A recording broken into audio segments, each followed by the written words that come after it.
I'm Bethany Anderson, and you're listening to The Hope Adventure. Welcome to episode 37.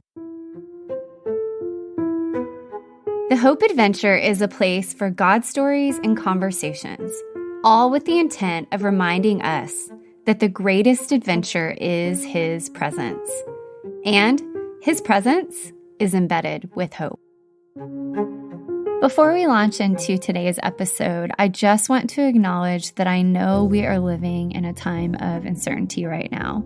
As I recorded this podcast today with my friend Emily, we're in the middle of self-isolation, quarantine, lockdown, shutdown, whatever you want to call it. And I know for some, this is creating a lot of anxiety and fear. It's creating questions about your faith. Who is God in the middle of this? Where is He? What is He saying? What is He doing? If that's you and you need someone to talk to, I would love to be that person. Please email me at info@jbethanyanderson.com and we can set up a time to just chat and sit together and wrestle through some of these questions. Okay, and now on to today's episode. Okay, I am not exaggerating when I say this is probably the most fun interview that I've done so far. I am interviewing Emily Landers, who is an incredibly fun, vibrant, brilliant young woman of God. She is a new author. She's released a book called Take Flight, which is really to help postgraduates figure out what to do in the transition. And we have the most fun, exciting, enjoyable conversation. So I hope that whenever you're listening to this, whether it's in the middle of crazy coronavirus or it's months or years down the road, I pray that this conversation fills you with light and joy and a little pep in your step and some practical takeaways. Are you ready? Let's go.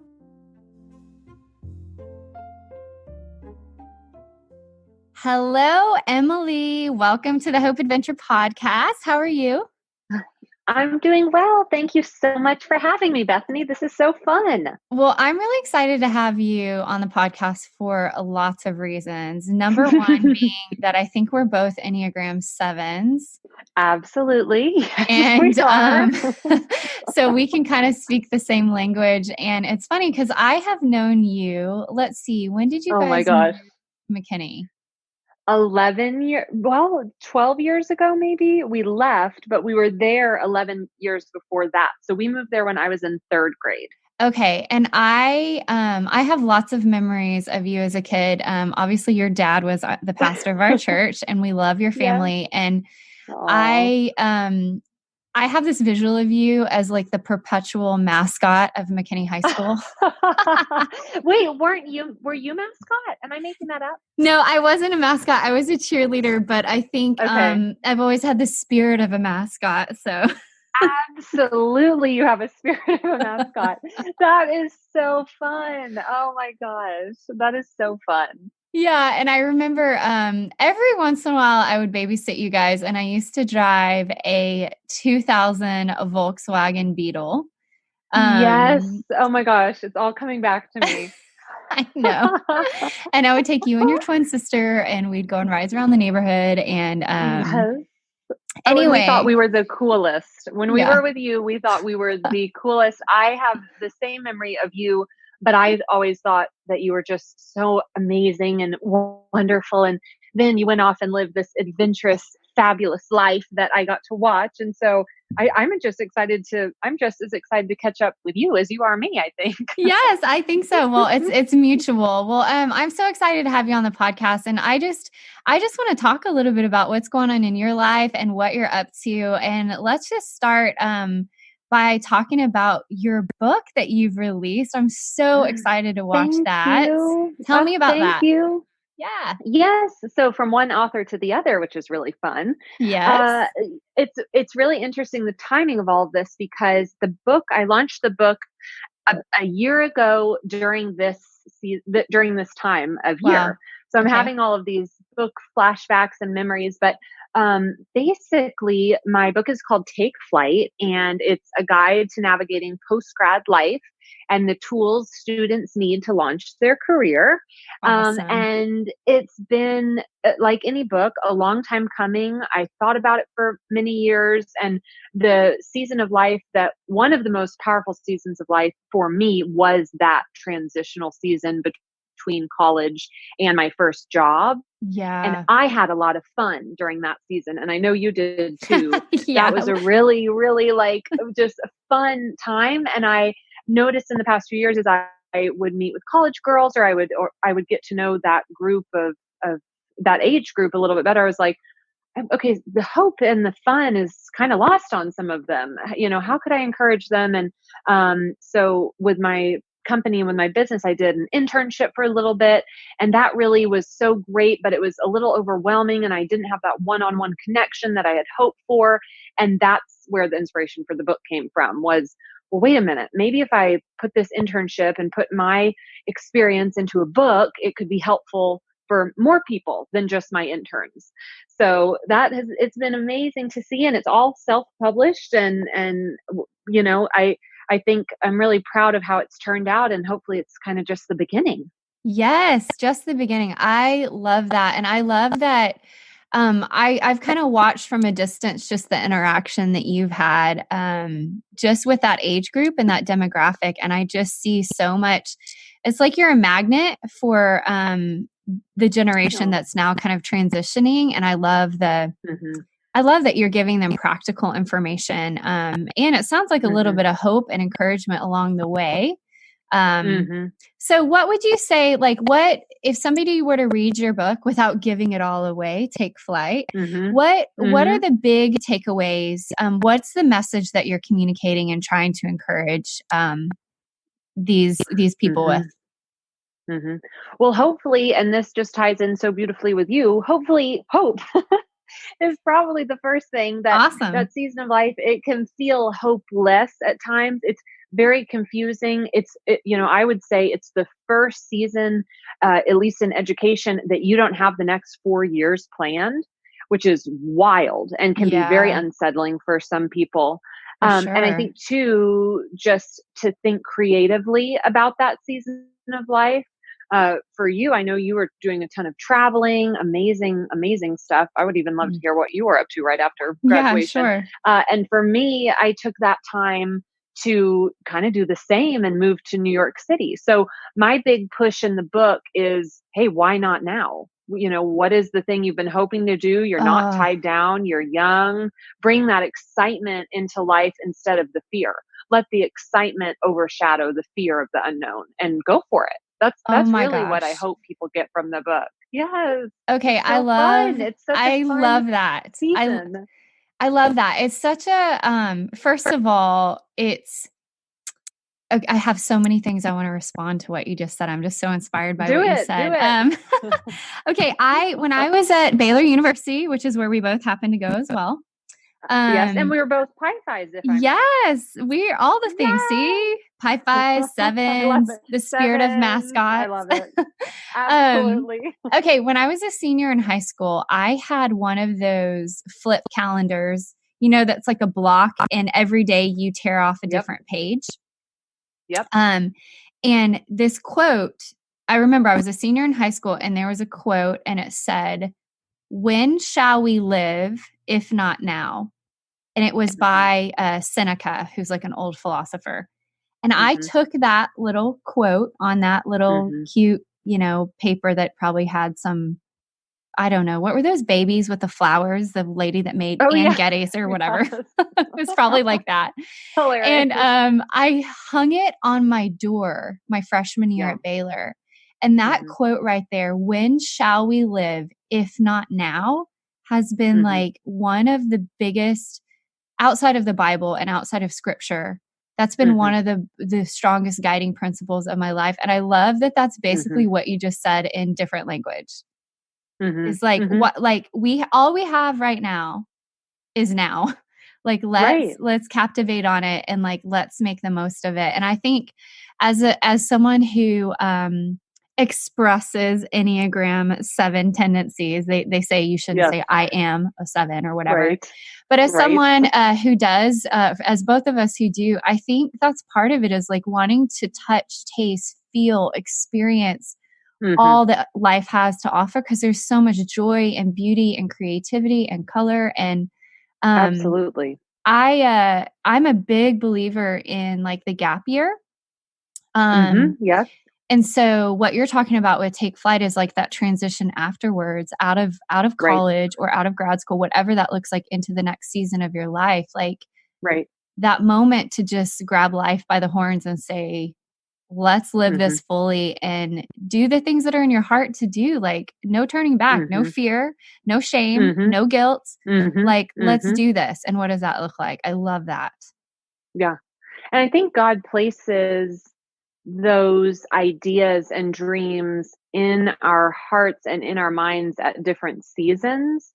And so Yeah. during that season, I think he can actually, if we will allow him and if students will allow him and if they know him, they can perhaps hear him more strongly than other seasons just because it is so unknown, because you are leaning on him, because you are looking to him for guidance and not a spouse or a parent or a best friend. It's really like, oh my gosh, my future is my decision right now.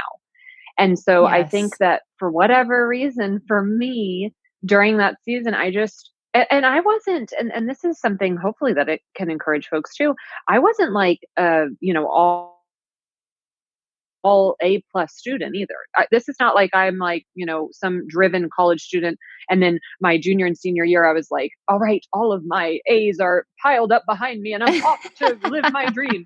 No, I actually was more inspired later, actually my junior and senior Hmm. year, a little bit more with a fire behind me of like, okay, I gotta get something together. I gotta pull something together because this is happening whether I like it or not was Mm. more my experience. But in doing Wow. so, and trusting in the Lord and taking those steps of faith, and I can share just briefly, I share a little bit more about this in the book, but God places people in our lives, even like this conversation, you and I'm going to get off this call with you and be so happy for the rest of the day because I'm just like, oh, Me too. what? This is so fun. Like, what a fun connection.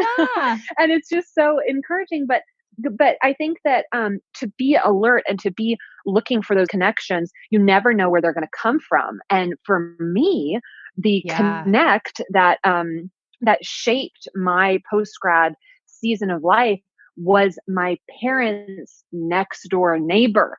That's how random these Cool. God connects can be. He Yes. was an attorney and a life coach, and he knew that I didn't really know what I wanted to do next, and he offered to help me with some life coach stuff. And through his guidance, we kind of pulled together, okay, where do you want to live? What are you passionate about? What company may you want to work with?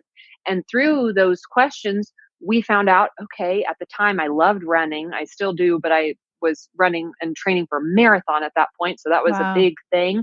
And so we listed out some companies of who might be in line with that passion. And lo and behold, he's sharing with me, okay, let's start thinking about, who in your parents' network or your network might we be in touch with. And a few days later, he says, hey, Emily, actually, I think I have who we might send your resume to. Do you want to go ahead and send your resume to my cousin who's the CEO of Foot Locker? Pff. I love it. I love it. So that's how God can move in Yeah. miraculous, crazy ways. I love that because I knew that you work for Foot Locker, and I kind of again, I'm several years older than you, so I kind of watched your life from afar once you got to Baylor and things like that. And I remember having Yes, conversations with you at a coffee shop in Waco, talking about life and yes. these kinds of things and travel. And then I remember you going to New York to work with Foot Locker, but I never knew the story behind it. So all of a sudden, like Yeah. that, I love, like you said, like it's not random. To us, sometimes they feel random, those God connections, but actually they're so like God's sovereignty, his divine plan. And we just have to Hmm. have our eyes and ears open. I love that. Absolutely. And be available for those connections to take place. And I share that when I speak at universities, I share that story. And we all when I share it, it's kind of a drop the mic moment, because it's like, who do you know in your life that Yeah. this could be your situation? Because you know people that I don't know. And so Right. that's another element of not just the book, but of my personal experience during that season, is like, utilize your network. Don't, hit submit with your resume. Go take it to the CEO so they can trickle it down to the HR department. I mean, Yeah. that's what you want to Right. do. It's crazy. But I That's so wonder for good. you, because I know when you graduated, where, and I think it's really brave what I did moving to New York. And I look back on myself at that age and I think, oh, I'm so proud of her. But good grief. I mean, you were traveling to Europe, you were being an au pair. Where did that level of bravery come for you, do you think? Oh, I that's a mean, I great. just think I've always thought that was amazing. Yeah, that's a great question. It's kind of twofold. So the first thing is I think a lot about my childhood, and I actually think of my older brother. So my older brother's 2 years older than Mhm. me. And when we were growing up, I was like his guinea pig for everything. So we would go to Six Flags, which I love. I am like a roller coaster junkie. And Yes, me too, me okay, well, too. we should go to. I'm going to come and visit you, and we can go to Disneyland someday when the quarantine's Absolutely. over. Yes, yes, um, absolutely. yes. So we would go to Six Flags, and he would be like, "Bethany, you go first." It was sort of like, if you go first and you don't die, then I'll go. Um, and it was that way with a lot of things. And I'm not saying he Mhm. wasn't brave in his own right, but like it was kind of like I had an older brother who pushed me out in front of him to do all these crazy things first. Yeah, And what that did is it built this kind of like adrenaline kind of risk taking thing inside of me. right. And so I already kind of had that as a backdrop. But then Mhm. I just wanted to go to Europe when I got out of Baylor. And I remember I remember being on the phone with my mom, and there was, our world was in turmoil at that point. There was a lot of Yeah. wars happening in the Middle East. And Mhm. I remember saying, I just want to like backpack across Europe. And my mom was Mhm. like, Bethany, we're not backpacking kind of people. We like Right. hotels, Right. which is true. It's so true. Yes. But that caused me to research things in another way. And anyway, long Mhm. story short, I ended up getting invited to be an au pair.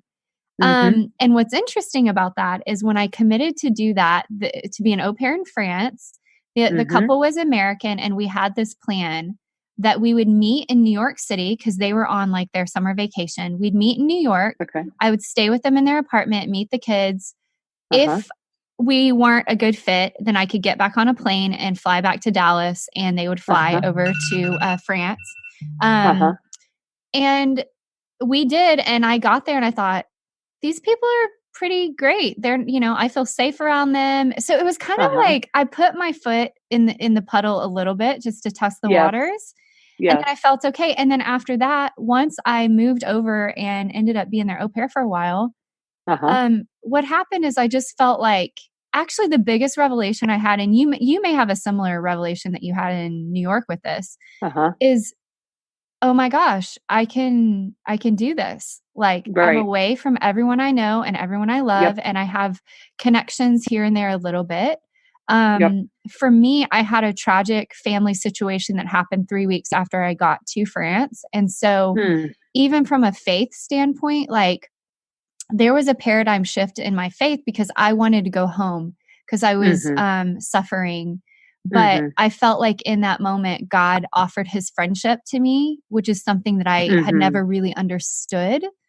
Right. And I chose to press into him as my friend. And then that moment, that revelation of, wait a second, I'm in a foreign country by myself, Right. but God is with me.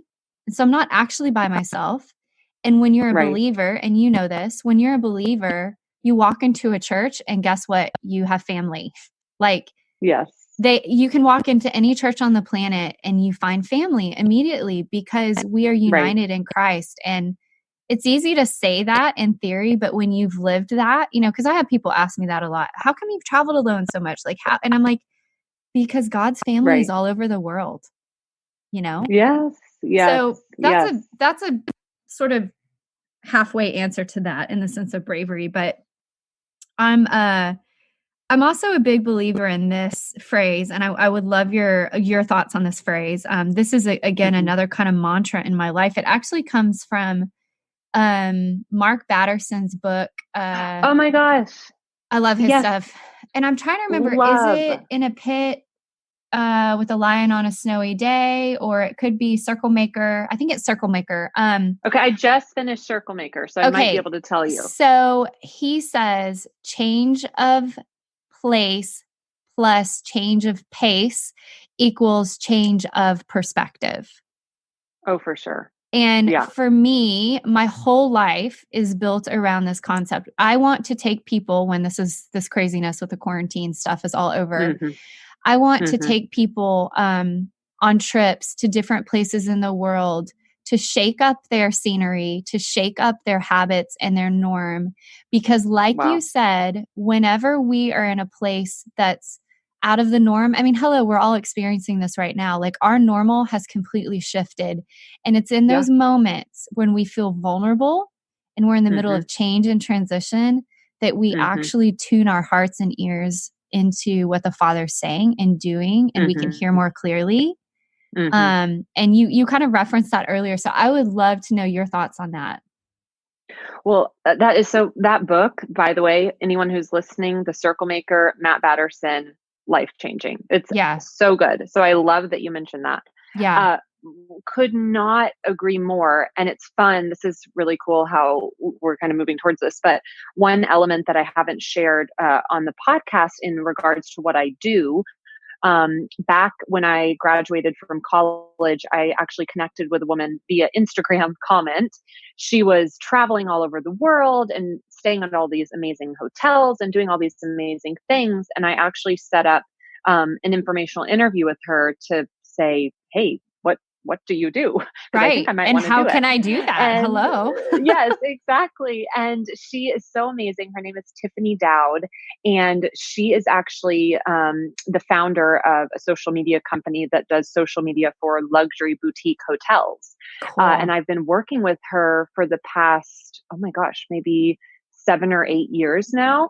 Oh my gosh. So my husband and I have, you can imagine, you may have seen, we've done quite a bit of traveling in the last few years, Oh yes, which I've seen. used I have noticed. have you seen, have Yeah, you noticed? I We have. it is totally the Lord's hand on all of our trips. But I couldn't agree more with what you're saying. And we were our last trip was actually to French Polynesia. We were in Tahiti and Bora Bora, and then at a private island called Tetiora. And if you've never Wow. heard of Tetiora, I highly suggest looking it up. It was heaven on earth. And Wow. there's two places in my life that I've actually physically been, that I feel the Spirit of the Lord there. One Mm. of them is, and you may have gone to Wind River Ranch in Estes Park. I don't know if you've ever been, I've but never that's been. one I know for of our it. family. Yeah. Yeah, for our family, we've gone for 20 years. And then the other one was this island that we were on. Wow. And there's nothing more, and it doesn't have to be a private island. It can be a walk Right. in the park. It Right. can be a breath of fresh air, especially like we've been commenting on these quarantine times, Yeah. just to get outside and take a breath of the fresh air, sun, water, Mm-hmm. whatever it might be, getting by water, even if it's a lake, a river, a Oh, pool. amen to I mean, that. That is me. yes, Water. yes. I couldn't agree more. And even just to add in, I would add in, movement can change perspective. So a walk, Mm. I love walking. I think that Mm-hmm. even this morning I was listening to that new, I guess it's Carrie Job, The Blessing, that Oh, song. yes. I Oh I my know I gosh. might be a little late to the game, but even just, I mean, I was on a walk just in our park here in Southern California by our home, and just listening to that music, moving and being outside just was a change of perspective. And that's just as Absolutely. simple as leaving the apartment. And so for me, and I don't know if it's a 7, I don't know if my dad has said it, and I don't want to butcher this, so we may have to correct this, but being a Christ-centered naturalist. So I feel Mm. most connected to God when I am in nature. And that's the same for him. And Oh that's my me. So you gosh. can imagine if I'm on a private island in Tetsu, or, there's a handful of other people there, we barely saw anyone. And I'm kayaking behind a stingray, and I'm kind of chasing this stingray in a kayak. That perspective, nothing, when I hold on to that memory in a moment that I'm feeling Mm. frustrated with something small, or someone, cuts me off, or someone says something that may hurt my feelings, I can actually, and this, hear me out, I can actually go back to those moments that I had the perspective that I had. And it's like, that doesn't matter. There are stingrays swimming around Tetsuar right now. 100%. Oh my gosh. It's just like, I and yeah. No, go ahead. I have one. I want to add something to that when you're done. No, I mean that I'm just sitting here thinking about that memory, and I'm like, yeah, life is good. Even with everything going on, it's like, Yeah. wow, God is good. It's all good. That's just what I take from that.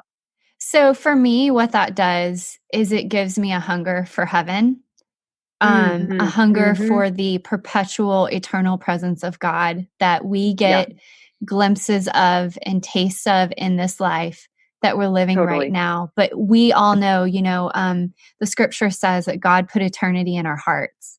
And Mhm. for me, I love that you brought up what your dad said, even if you may be saying it differently, this Christ-centered naturalist, because Mhm. your dad and I remember when I was on staff. So I was on staff at the church where Emily's dad was the pastor. Right. For a season, I was under his leadership, and we did the personality testing. I can't remember if Yes. it was like the lion, otter, beaver, golden retriever one, whatever that one Yep. was back in the Yep. day.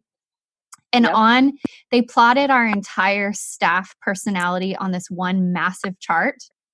And Yep. your dad and I on the chart were like right next to each other. Like no one else was like, everyone else was like all these other things. And he and I were like on the same, on I the love same dot. it. Yes. And so what's funny about that is when I was a missionary in South Africa, I was sent by our church at the Yes. time, and your dad had just written his book, Live Forgiven, Yep. which is an amazing book as well. And he came over to South Mhm. Africa to do a book tour, and I was going Yes. to be his tour guide. And he messaged me before he came, and he said, "Bethany, could we go surfing?" And I love this. okay, I loved the time with him in the sense that everything that we did, we found ourselves with wild animals, like animals in I the remember wild. this. We Yep. went to this national park, and there was baboons, and then we went to the Penguin Beach, Boulders Beach, which was 5 minutes from where I lived, and we went Yes. surfing. And one of my Oh my gosh. favorite stories is he and I were surfing in Cape Town, Yep. and I was riding my board into the water, and a baby seal jumped Yep. out in front of me, in front of the Oh my board. And I gosh. remember turning back and yelling to him, "Jeff, Jeff." And he's like, Yes. What's going on? He jumped off his board and Yes. swam after that baby seal. And then we Yes. were with our worship pastor later that day. And he goes, "Guys, y'all are crazy, because when you get to heaven, God's going to give you an aerial perspective of you two chasing a seal and a great white chasing you." Absolutely. And so what's so crazy about that is Oh my after that, gosh. your dad and I had this competition where we would send each other or post on Facebook pictures of our encounters with I animals in the remember this. wild. And it's Yes. just talking So about that, like cool. what you're saying about the stingray, you're in the kayak Absolutely. and the stingray, like for me, that gives me so much life. Like Mhm.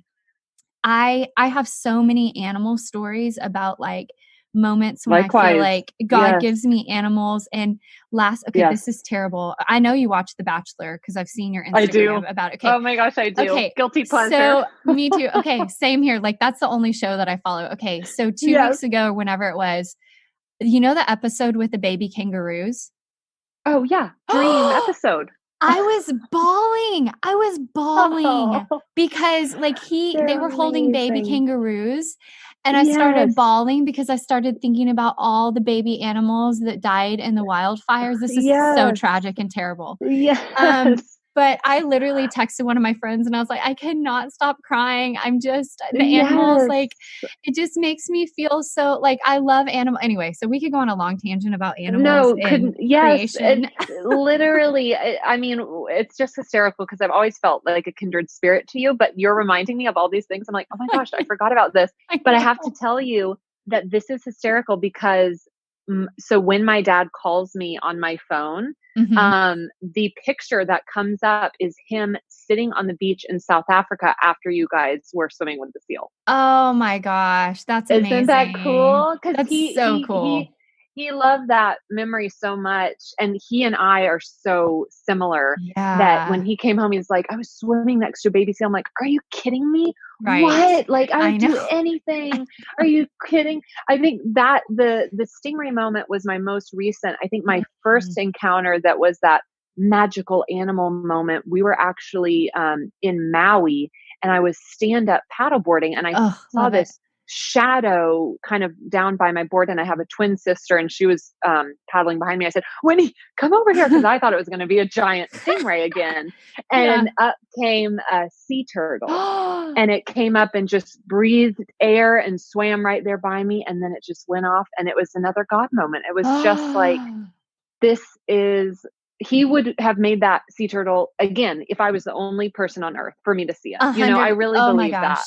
I agree. So, And oh my I gosh. I have a similar story about a koala in Australia, and I'll tell it briefly, and then I'll transition us, but, Oh, I've gotta hear it. whenever I landed in Sydney I went to Hillsong for 2 years, to their Oh, Bible yes, college, and when I yes. first hit the soil, I had already had these wild animal encounters, and so I said, "God, please, all I want while I'm here is to see a koala in the wild." Now, that's really rare Oh, because wow. they sleep 23 hours a day, because they get drugged Right. on eucalyptus leaves, and my Oh, last 2 weeks in Australia, I did a trip to the Great Ocean Road, which is outside of Melbourne, and, oh my gosh. my friend was driving around the corner, and I had my camera in hand, and we were kind of, like, on this ocean road. There was kind of a bush area, foresty area, and all of a Mhm. sudden, we came around this corner, and there was a koala, like, "Da-dum, ba-dum, ba-dum," and I was Oh like, my "Pull god. over, pull over," and so I got out of the car and, like, ran with my camera, tears streaming down my face.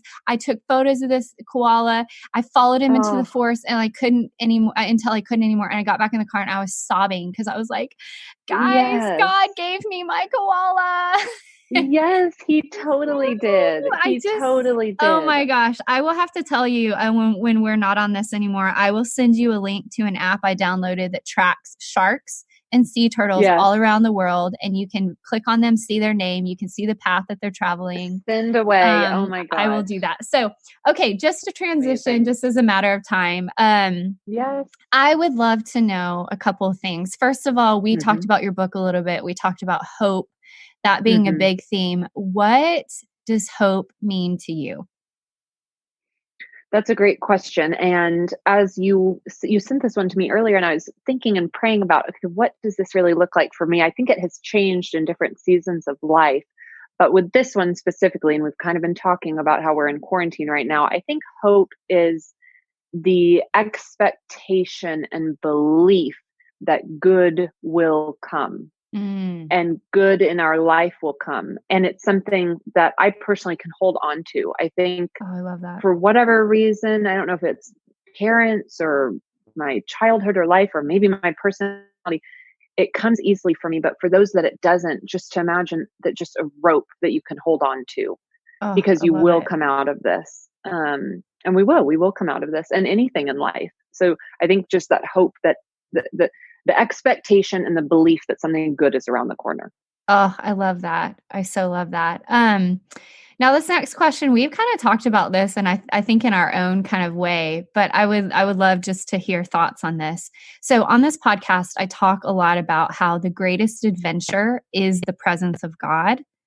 Hmm. Um, and I want to know if that resonates with you. How is it that like what does that say to you, that phrase? Hmm. I think we've definitely touched on it. When I read this, my first thought and example was going to be an animal encounter for Yes, sure. I love But just it. I think that I think it's it can be different for everyone. And for me, it is nature and it is animals truly. And it is the love of others around me. But I think too, it can be that moment today that I was talking about, just listening to that worship song and really, Yeah. really tuning in with the Lord and just being like, yes, this is true. And partnering in agreement with him, whether it's a worship song or a scripture that you're speaking over yourself, but just saying, yes, I am a beloved child of God. That's who I am. And taking that on and saying, Lord, speak to me in whatever way. Some people, they really hear the Lord alone in quiet and in a dark, place and something like that. For me, it's really with the sunshine directly in my eyes. I mean, but it Yes. can be, wherever that is for that person. But I think claiming and believing, yeah, I am a beloved child of God. That's who I am. And just letting him speak to you however he may. I love that. That's so good. I love that you were going to use an animal encounter, and that's where we talked about anyway. And we both get I really know. excited because we love it. It is. It's the best way for me to describe my heart when I know the Lord is speaking to me. It's when Yeah. he sends me these creatures that he literally created for us to enjoy and reign over and see. I love Yes. animals. Me too. Me too. Okay. In light of all the things that we've talked about, your book, however you want to tie this in, what would Mhm. be your best advice for anyone listening to this podcast? Mhm. I think there hopefully will be a bunch of different people represented. If you're a Mm. student, my hope for you, the takeaway would be the best is yet to come. Oh, so Always. good. The best is yet to come. There's something amazing for you. God has a specific plan for your life, your career, your finances, your dreams. He's with you. He's got you. Mm. And there's a verse that I won't reference because I can't remember exactly where it is, but it talks about how right now we're seeing through a fog, we're seeing through a mist, but soon we'll see clearly and we'll see Mhm. the Lord. Yes. And you can look up that verse, and that was very powerful to me during my season post grad and in New York, and I believed it, and it's been Mhm. true. That and that even if you're not a graduate, even if you're not a student, perhaps that verse can speak directly to you. And I think with Bethany's theme of this podcast, it is hope, and I just Mm. love maybe that verse. We can share it with whatever it is. Maybe you're listening to this and it's post quarantine and okay, the coronavirus, we're finished with that, but maybe there's aftermath that's going on. Maybe things are foggy for Mhm. you and you can't see through the mist. Well, you will. And I can even go further to say, I think it's that a light will shine and you will be able to see through. Mhm. So do look up that verse, as I'm not quoting it perfectly, but I think that's really where we're at. And I'm actually going to resonate on that later and just remember that during this time for me personally. So Yeah, I that's just think good. that that's a great call to hope that we will see clearly. We will. And even to Bethany's Mm. point, if it's not now, if it's not on this side of heaven, we will see Mhm. the great white behind us and all the different things that God was protecting us from or Yeah. pointing us to or delivering us from or whatever it may be. It's just amazing to think of how his hand is working in every moment. Oh, I love that. That's so good. So wise. Mm, Um, likewise. okay, the last question. I know people listening are going to be like, where can I connect with this amazing, fun, So adventure loving, fun. animal loving Emily? Tell us where they can connect with you on Yes. the interwebs, perhaps. Yes. Yes. I would love to hear from you guys, even if you're a student or even if you're a mom with a grad coming up, and you have questions about the book or life or just want to say hi. I would love it. I'm Emily Landers on Instagram, and that's where I am a lot. I will put in a plug, and Bethany, I would love to hear if anyone's done this. I want to add that I'm also on TikTok. If Ooh. you do not have TikTok and you're an Enneagram 7, it's a must I download. I have it and I need to use it, but I just haven't Oh my quite gosh. yet. So I don't know if it's being quarantined or what, but I am learning dances. I'm having so much fun. So I've never plugged my TikTok before. So this is the first, but I All will. And right. I'll just say that I'm over there at Emily W. Landers. My husband and I have a lot of fun, but honestly, Instagram Cool. and then Facebook, I'm Emily Landers. You can probably find me as well, but would love to say hi, guys. Awesome. And do you have a website for your book? Yes, thank you. I should also add that. It's just Take Flight. Oh, and I'll tell you this, takeflightbook.com. Okay. And then within the line of the book, if you want to check out the Take Flight book Instagram, that's what it is. Take Flight Book on Cool. Instagram and takeflightbook.com. So that's where you can get the book details. Awesome. Well, Emily, I wish we had so much more time. I wish we could actually be sitting, Likewise. having a cup of tea and reminiscing about all of our animal encounters, Yes. and the way that God lights up our hearts through that, and all the fun travel. And oh my gosh, I want to pick your brain about so many things after this Likewise. conversation. I know. Let's do it. Anyway, but thank you so much for being on this podcast. It's been so fun, like just to talk through life and all the things. And I feel encouraged and inspired. And my hope and prayer is that those who are listening will feel the exact same way. In fact, I know they will. So thank you for your time. No, thank you so much. And just for Bethany's listeners, she is the real deal. Having watched her and admired her from a distance and then close up and then a distance again for years, this has been just amazing to talk to a true mentor and friend. So I appreciate you, Bethany. Thank you for having me on. Thank you, Emily. Have a great day. You too, and we'll talk soon. Thank you for listening to today's episode of The Hope Adventure. I really hope that it encouraged you and inspired you. And in fact, I just want to take a moment right now just to pray over you. God, thank you so much for our time together. Thank you for technology that even in this world where we're isolated from one another, we can stay connected. I pray for my friends right now that they would lean into you during this time, that they would find hope in the fact that you are good and you make things work together for the good of those who love you. God, I speak peace, I speak rest, I speak life, encouragement, joy, finding excitement and joy and purpose in the little things. God, would you be with my friends right now? Would you be near to them? We love you so much. In Jesus' name, amen. Thanks again for listening. And just a reminder, if you really are struggling with where is God in all of this, or if you just want to chat, reach out. You can email me at info@jbethanyanderson.com or visit my website, jbethanyanderson.com, for more information. I hope you have a great day and you find hope around every corner. He'll never leave you or forsake you. Okay, I look forward to being back with you right here on the Hope Adventure in the next couple weeks. Have a good one. Bye. Today's music has been brought to you by the Blue Dot Sessions.